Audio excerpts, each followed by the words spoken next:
تعال اقول لك ازاي تحدث الريسيفر بتاعك مهما كان نوعه بترتيب القنوات سواء اسلامي او مسيحي. يلا بينا.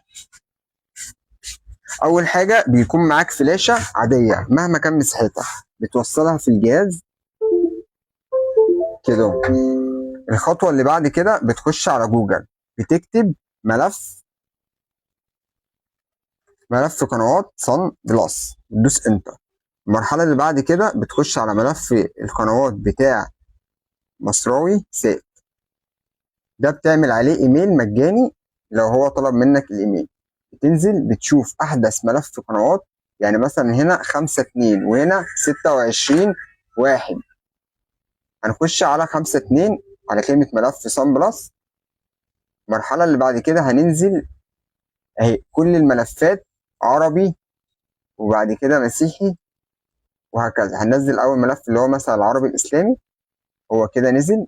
هنبتدي نفتحه بالشكل ده وناخده كوبي على الفلاش.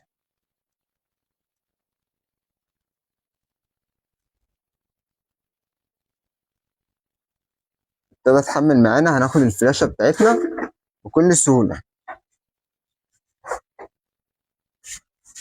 ونطلع على الريسيفر بتاعنا. الريسيفر بتاعنا اهوت، هنحط الفلاشة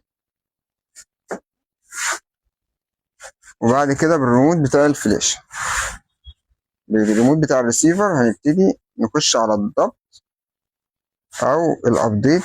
يعني انت لو ما عندكش الابديت هتلاقي كلمة ايه اللي هي السيتنج ديت فيها الفلاشة. هنخش بعد كده تحديث البطاقة يو اس بي. هنخش على الملف اهو عربي اسلامي، ده الملف اللي احنا نزلناه.